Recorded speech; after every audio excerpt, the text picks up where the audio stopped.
ಭಕ್ತಿಯುಳ್ಳವನೇ ಭಕ್ತನೋಡ ಗುರುಕುಮಾರ ಪಂಚಾಕ್ಷರೇಶ್ವರ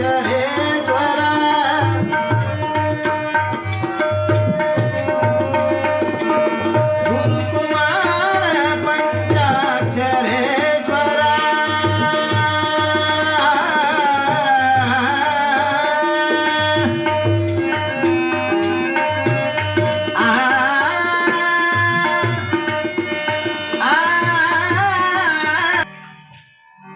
ಅಹಂ ಅಸ್ಮಿ, ನಾನಿದ್ದೇನೆ. ಯಾವಾಗ ಯಾವಾಗ ಕಷ್ಟ ಬರ್ತದೆ ಯಾವಾಗ ನಾನಿದ್ದೀನಿ.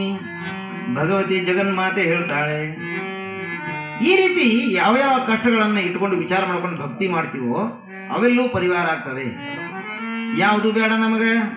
ಭಗವತಿ ನಾವು ಸೇವೆ ಮಾಡ್ತೀವಿ ಅಂತ ಕೇಳಿದ್ರೆ ಜೀವನ್ ಮುಕ್ತಿ. ಈ ವಿಷಯ ವಾಸನೆ ಅಂತಕ್ಕಂಥದ್ದು ಏನಿದೆಯೋ ನಿಷ್ಕಾಮ ಭಕ್ತಿ ಮತ್ತು ವಿಷಯ ವಾಸನಾ ಭಕ್ತಿ. ಒಬ್ಬಕ್ಕೆ ಅಜ್ಜಿ ಹೇಳ್ತಾಳೆ, ಏನಿವೆ ಮೊಮ್ಮಗ, ಹೌದು ಹುಟ್ಟ್ಯಾನು, ಏನು ಭಾರಿ ಸೇವಾ ಮಾಡ್ತಿ, ಹೌದು ಹೊಟ್ಟಿಗೆ ಹಾಕ್ತಾನು.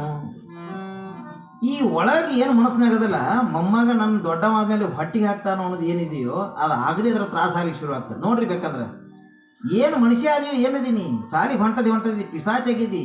ನೋಡ ಅವ ರಾಮನ ಮಗನ್ ನೋಡು ಎಂತ ಚಾನೆ ಅದನು. ನೀವೊಂದು ಏನೂ ಮಾತಾಡಂಗಿಲ್ಲ ಬಿಡಂಗಿಲ್ಲ.